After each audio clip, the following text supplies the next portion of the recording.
Salve, salve pessoal, bom dia, boa tarde, boa noite. Meu nome é Doni Cortelete Stingel, aqui do canal Lista de Livros, e hoje nós falaremos os melhores livros que nós podemos ler ao longo do ano de 2022 e também os piores.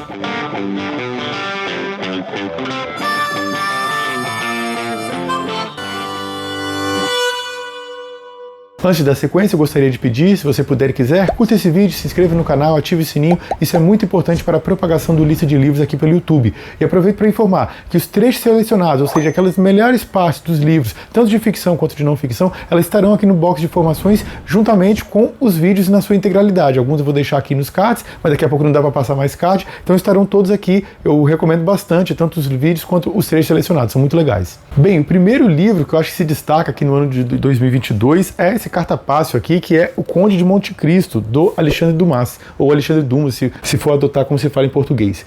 Então, assim, é um livro muito interessante, é a grande parábola da vingança, né, de um personagem que sofre, vamos dizer assim, uma hecatombe na sua vida, perde tudo que ele possui, sofre bastante, perde a sua companheira, perde a sua família, perde o contato com todo mundo, vai preso, é humilhado, sabe, ele vai assim, vamos dizer assim, no fundo do poço mesmo, e depois consegue se soerguer e, vamos dizer assim, ele sai do fundo do poço para o ápice, né? Vai se tornar uma pessoa desmesuradamente rica, por isso vai se tornar o Conde de Monte Cristo, e vai arquitetar a sua vingança contra aquelas pessoas que o haviam prejudicado, que o haviam lançado no cadafalso. E o livro, assim, ele é muito interessante, ele é muito fácil de ler, o tamanho assusta efetivamente, né? Porque de fato é uma obra gigantesca, mas é uma obra muito prazerosa, então as páginas vão sendo devoradas com a sua leitura, você acaba muito mais rápido do que você a priori poderia imaginar. Eu destaco também essa edição aqui da Zahar, tá demais, assim, realmente é um escândalo, assim, uma das melhores edições que eu já pude ter contato, assim, a capa aqui, do box, ela é muito prazerosa, assim, parece uma camurça, sei lá, eu recomendo bastante essa edição aqui também, porque ela foi muito bem feita, não é muito barata não, mas ela é muito legal.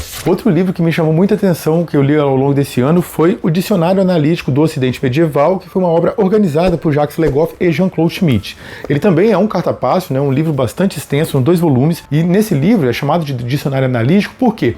Ele estabelece alguns temas, por exemplo, o além, o amor cortês, algum tipo de tema, e ele dá o espaço ali para o articulista ele escrever 10, 15, 20 páginas sobre aquele tema. Ou seja, é um dicionário, mas é um dicionário que permite ao seu articulista ter espaço, poder desenvolver o tema, poder, sabe, escrever propriamente um artigo científico. Então ele fica numa mescla muito interessante, porque ele tem um caráter científico, todas as pessoas que são convidadas entendem muito do assunto, e não é só entender a Idade Média, é entender aquele aspecto específico dentro da Idade Média, e você dá espaço a ela para ela, sabe, liberar seu talento. Então, assim, é um livro muito interessante. Todas as pessoas que pretendem estudar a Idade Média eu recomendo bastante.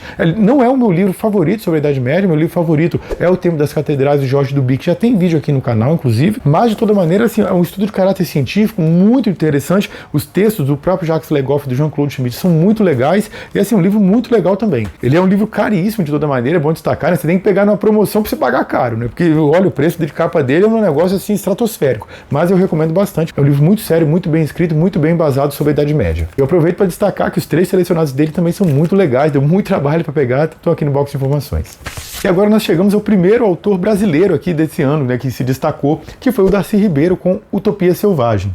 Bem, esse é um livro muito cômico, muito interessante, né, das aventuras e desventuras do Negro Pitum, que ele é, em certo momento, capturado pelas Amazonas através de uma sombra lá meio ectoplasmática, é feito escravo sexual e vai mostrar todas as, sabe, toda a sorte de peripécias que o Negro Pitum vai passar durante esse período de cativeiro, fuga, etc, etc. É um livro muito cômico, sabe, muito legal, muito picante, um livro divertido, muito rápido de ler, ele tem de texto mesmo umas 150 páginas, e é um livro assim que eu acho que poucas pessoas conhecem no Brasil, porque o Darcy Ribeiro é um personagem muito grande. O Darcy Ribeiro era antropólogo, ele viveu cerca de 10 anos no meio de comunidades indígenas, ele foi um dos criadores da UNB, ele foi ministro da Educação, ele foi ministro da Casa Civil durante a execução do golpe militar, né, o que tirou o João Goulart do poder, ele foi senador da República, ele foi um dos elaboradores da primeira LDB lá na década de 60 e depois da última LDB, que até os dias de hoje guia a nossa educação. Então ele é um personagem muito grande, inclusive ele é o autor daquele que para mim é, vamos dizer assim, a grande biografia do Brasil, que é O Povo Brasileiro, a formação e o sentido do Brasil. É,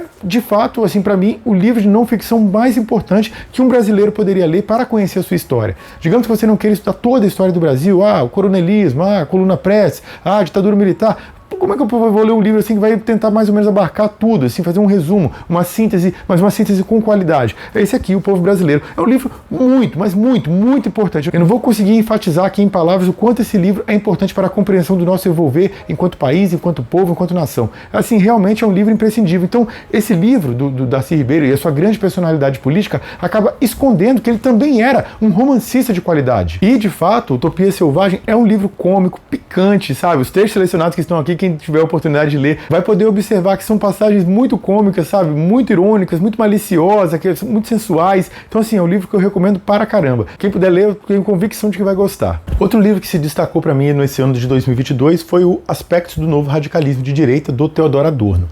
Bem, o momento histórico que a gente viveu aqui no ano de 2022, né, ele foi um momento histórico muito importante, né?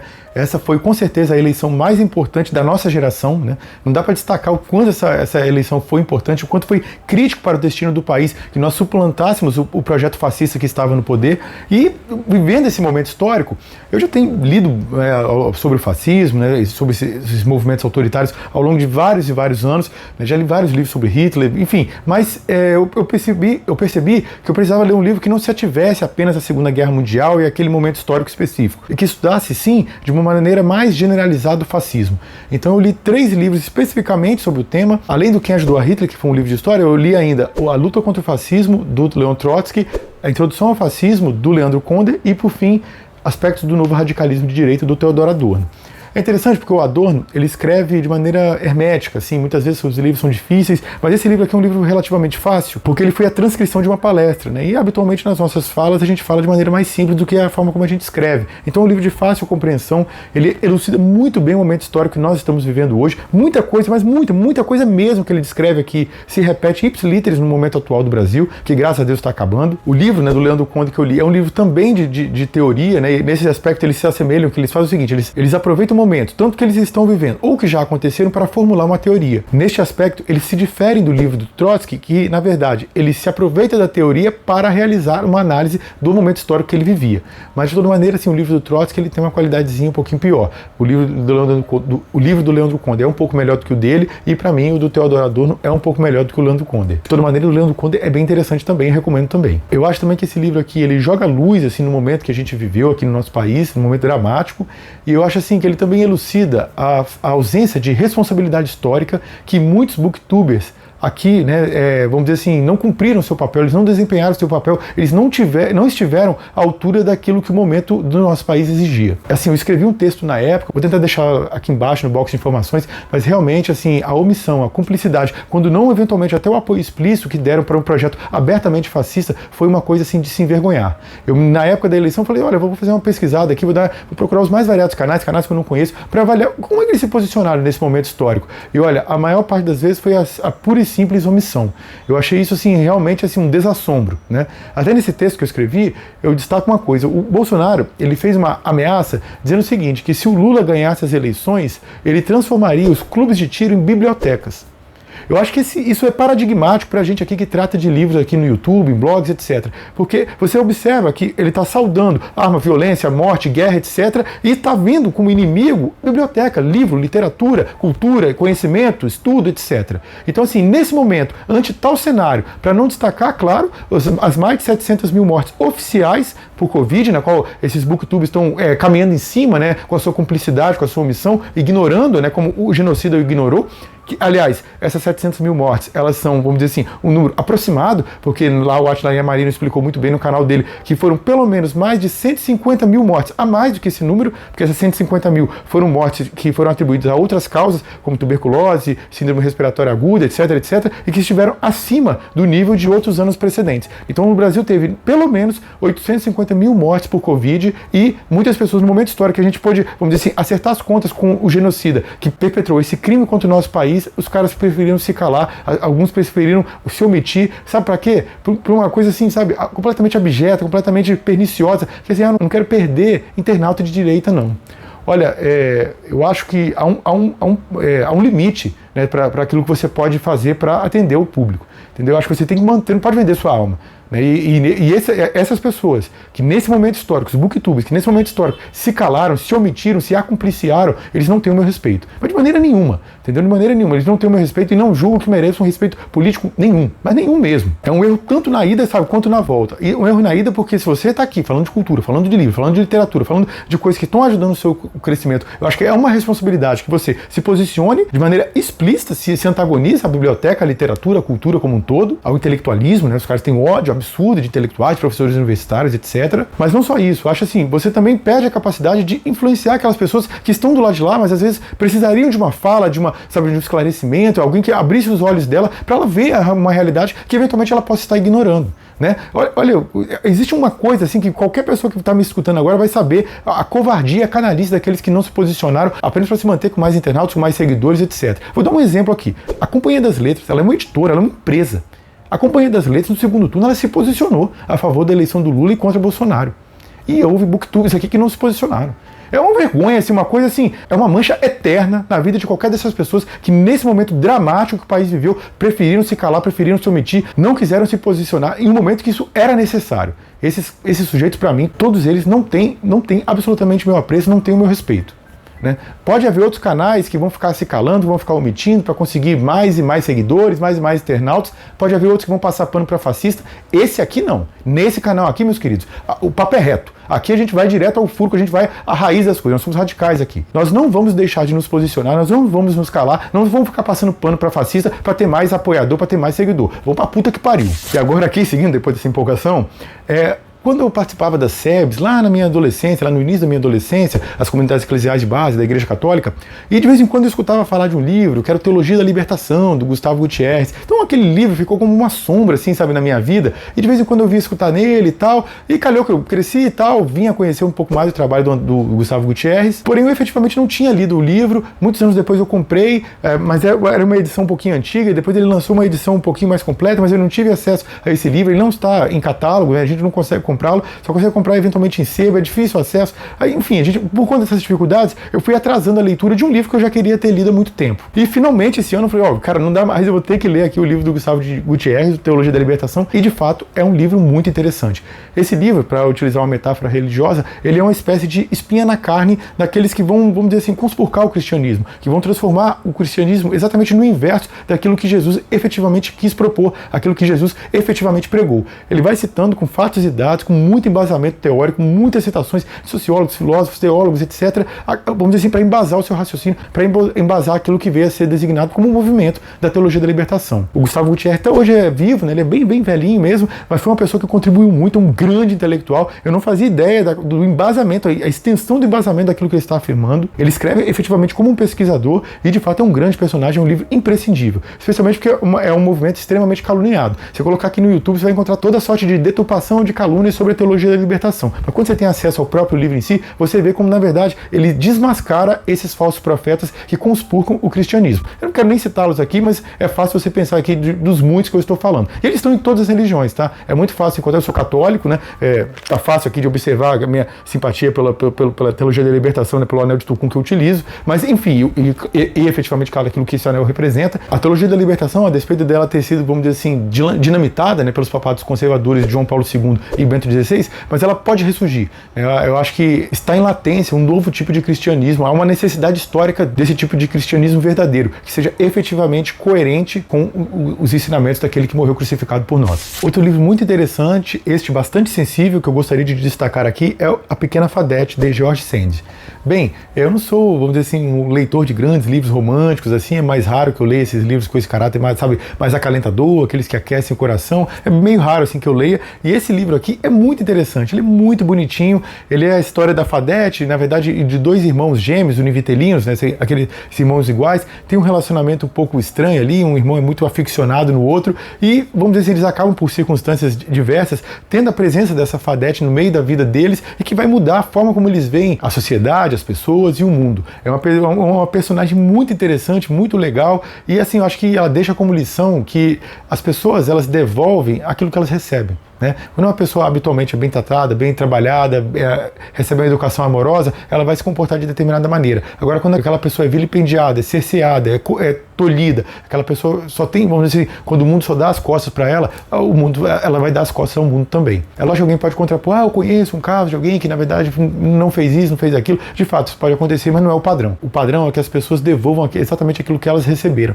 Eu acho que esse livro mostra isso de maneira bastante clara e muito bonita, muito sensível. O próximo livro que eu gostaria de falar é o De Pernas pro Ar, A Escola do Mundo ao Avesso, do Eduardo Galeano. Eu citei agora há pouco que o livro mais importante sobre a história do Brasil é O Povo Brasileiro, do Darcy Ribeiro. E o Eduardo Galeano, vamos dizer assim, ele tem uma espécie de trauma similar, que ele escreveu aquele que é um livro mais importante a respeito de nosso continente, que é As Veias Abertas da América Latina, que faz de fato vamos dizer assim, uma historiografia do porquê que nosso continente, todo mundo é pobre, porque todos esses países padecem com esses mesmos problemas, porque todos tiveram problemas com inflação, porque todos tiveram ditaduras militares, porque todos padecem com o neoliberalismo. Ou seja, ele vai explicar a história de cada país, que claro, tem a sua peculiaridade aqui e ali, mas a gente tem uma história comum, a gente tem uma história de sofrimento similar. E esse livro foi escrito lá na década de 70, no final da década de 70 ele fez uma edição mais completa, que é essa aqui. Então o Eduardo Galeano foi um autor que ficou muito marcado por conta desse livro, que é um livraço, recomendo imensamente também, As Veias Abertas da América Latina. Porém, ele começa a falar, sabe, com mais vagar, com mais sabedoria, com mais, sabe, uma argúcia diferente, né? Porque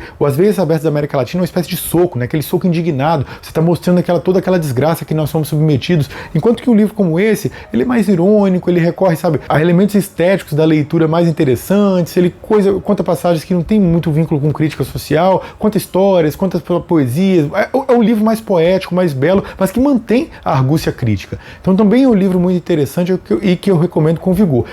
O Eduardo Galeano, ele é, sabe, um poeta do nosso tempo histórico, assim, mesmo, eventualmente até mesmo quando ele está escrevendo prosa. Ele faleceu alguns anos atrás, né, mas deixou um imenso legado aqui a favor da América Latina e de um mundo mais solidário, mais progressista, mais humano, mais equânime e mais justo. Por fim, eu gostaria de destacar o Modernidade Líquida, do Zygmunt Bauman, que aliás é o único que ainda não tem vídeo aqui no canal, eu ainda não gravei, vou ver se eu gravo essa semana ainda. E o Zygmunt Bauman, ele foi o sociólogo pop, vamos dizer assim, do nosso tempo histórico, né? Ele escreveu vários livros que fizeram imenso sucesso, e ele, de fato, é um crítico muito arguto, é um analista muito preciso do tempo neoliberal, desse tempo que de fato é muito líquido, né? A gente vive um tempo que as coisas não têm muita solidez, nem a duração dos empregos, nem a duração dos relacionamentos, nem a duração das famílias.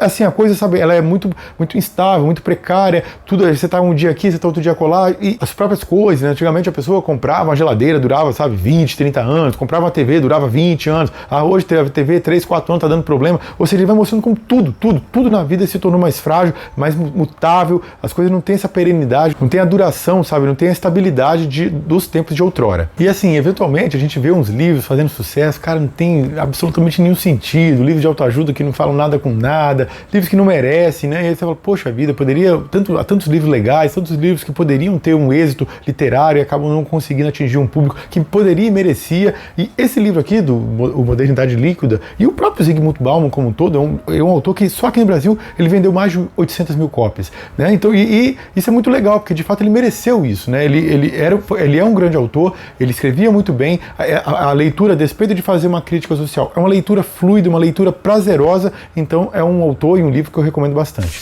Bem, agora chegou o momento de falar dos piores, aqueles que decepcionaram, aqueles que não chamaram muita atenção, aqueles que acabaram, vamos dizer assim, deixando a desejar. Os dois primeiros, na verdade, eles não foram livros necessariamente ruins, mas eu acho que foram livros que decepcionaram, né? Eles poderiam ter ido muito mais longe do que foram.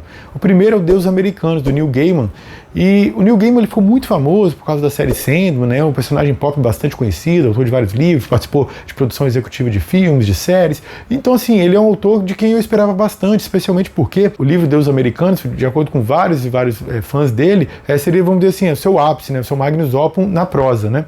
E é um livro esquecível, sabe? Um livro frágil, um livro que não agrega muito, um livro, sabe, que você lê hoje, então tá bom, né? Então amanhã você não lembra direito o que aconteceu, que é um livro assim que, sabe, um livro que morre em si mesmo, ele é até rápido de ler, não é difícil, você devora as páginas com alguma facilidade, mas justamente porque ele é um livro fútil.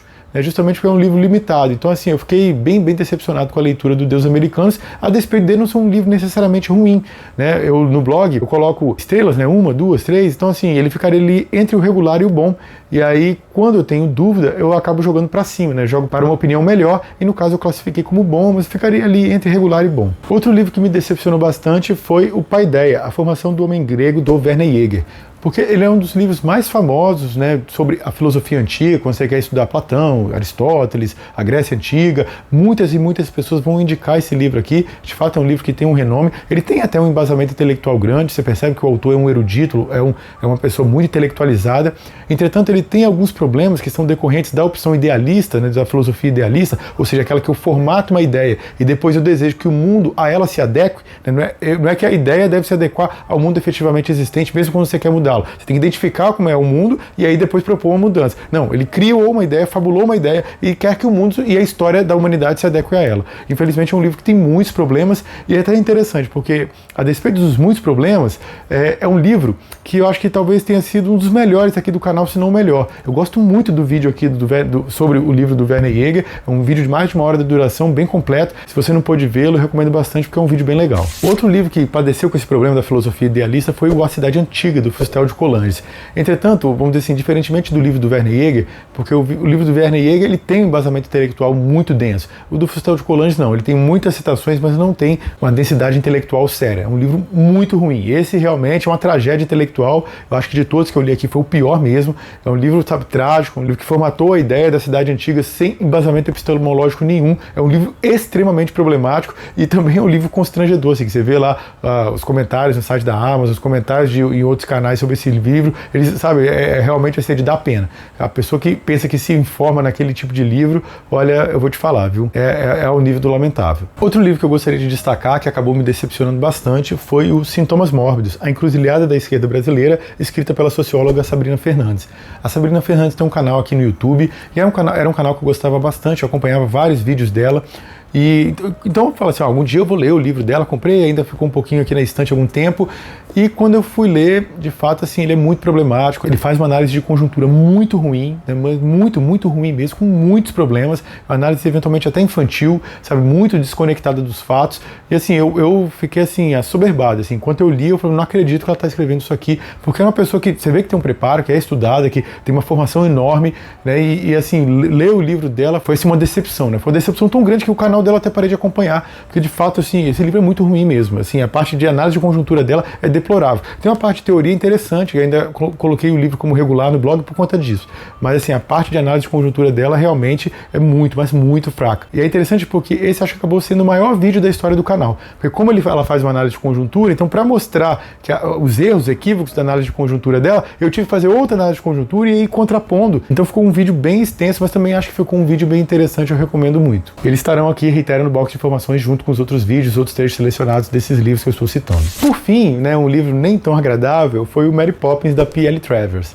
Eu estava lendo vários livros aqui para minha filha mais velha, mais nova ainda não entende muito, até a mais velha, não quero que você leia mais não, porque agora eu quero ler sozinha. Ela pega uns livros mais simplesinhos para ela mesma ler. Ela até criou um canalzinho, pediu para eu criar um canal para ela no YouTube, né? De vez em quando ela grava um vídeo, né? Eu deixo ela pedir, eu vou deixar aqui embaixo no box de informações o canalzinho dela também, se conhecer uma criança aí que queira conhecer, que queira ver, é um canal bem fofinho. Mas enfim, quando eu estava lendo os livros para ela, li Crônicas de Nárnia, li os Contos dos Irmãos Grimm, os livros da Selva, fui lendo alguns e houve um ensinamento dado no apêndice das Crônicas de Nárnia, do C.S. Lewis, que eu acho que convém citar aqui. O C.S. Lewis fala o seguinte, um livro para a criança ele também tem que ser bom para o adulto. A frase dele é quase precisa, vamos dizer assim, porque eu acho que às vezes o livro pode ser para uma criança lá na idade mais tenra, como por exemplo foi o livro sobre os Irmãos Grimm, que já tem vídeo aqui no canal também. Então assim, eu acho que não necessariamente, sabe? Porque os Contos dos Irmãos Grimm é para a idade ali de 4, 5 anos, mais tardar 6. Acho que 4, 5 anos a criança vai entender e vai gostar. E de fato é um pouco sacal na leitura, mas não porque ele seja mal escrito, mas porque de fato ele é excessivamente infantil. Porém, esse livro aqui já não é tão infantil assim e ele deixou a desejar. A Mary Poppins, vamos dizer assim, ela é uma personagem que, para se diferenciar, vamos dizer assim, é lógico que você não vai fazer um livro em que a personagem faz A, B, C igual uma pessoa comum. Não, o personagem ele vai ter que ter alguma coisa diferente, hora que ela o personagem é mais arguto, hora que ele é mais inteligente, hora ele é mais cômico, enfim, ele vai ter alguma coisa diferente. E o que a Mary Poppins tem de diferente é que ela tem certos poderes mágicos e ela é impaciente. Então, assim, as crianças observam a execução daqueles poderes mágicos, ficam muito curiosas para saber e ela corta. Ela diz que não fez nada daquilo. Então, assim, parece que os poderes dela também, eles são, assim, autorreferenciais. Então, por exemplo, se você cria lá uma história de gnomos, feiticeiras, duendes, dragões, etc. Esse elemento, ele não se basta. né? Então, assim, o dragão ele tem que estar inserido dentro de uma história que você aprecie, que você goste, um enredo, uma batalha, uma história de amor, etc, etc. Só ter um dragão, só ter um gnomo, só ter um doente, isso não basta. Você não vai a lugar nenhum. Você tem que se aproveitar desses elementos fabulosos, inseri-lo numa história agradável e assim eles vão dar um colorido ainda mais belo a essa história. E aqui não. Os poderes dela, tá, ela voou. Tá. Então tá bom, voou, né? Então fica assim, entendeu? É uma coisa que não leva a nada, né? E a impaciência dela também, a forma como ela trata as crianças, eu não acho adequado, né? Parece assim, até pela própria história de vida da autora, né? Que assim, ela em certo momento não tinha tratamento nenhum, então chegou uma pessoa autoritária que passou a cuidar dela de maneira autoritária, e isso é melhor do que não ter, vamos dizer assim, educação nenhuma. É melhor uma educação ríspida, é melhor uma educação brusca do que simplesmente não ser educada, do que deixar as crianças ao léu. Olha, eu acho que essa é uma falsa equivalência, assim, uma falsa questão, né? Porque nem devo deixar uma criança ao léu, nem devo também tratá-la de maneira autoritária, de maneira ríspida. Eu acho que em nenhum caso nem outro é uma boa resposta. Então, assim, esse livro me desagradou por completo, assim. E minha filha também não gostou dele. Então eu tive que ficar animando, sabe? E no meio do livro, assim, ela ia parar, eu tive que forçar um pouquinho. Não, vamos lá, Mary Poppins, o que ela vai aprontar hoje? Tive que contar algumas historinhas para ela seguir com a leitura até o final. E olha que é um livro pequeno, né? Se fosse um livro um pouquinho maior, eu teria largado. E assim, ele acabou fazendo muito sucesso, especialmente depois do filme da Disney, né? Mas não vale a pena não. Não recomendo de maneira nenhuma, nem para adulto, nem para criança, nem para ninguém. Bem, meus queridos, esses foram os livros que eu achei os melhores de 2022, que eu achei os piores, que eu acho, sabe, alguns que acabaram desagradando. Eu gostaria de perguntar a você conhece algum deles? Concordou com a análise que eu fiz aqui? Achou que eu fui ora muito benevolente, ora muito implacável na análise deles? Comenta à vontade aqui embaixo. É isso, forte abraço, boas festas, Feliz Natal, Feliz Ano Novo para vocês. Beijo no coração e até a próxima. Tchau, valeu!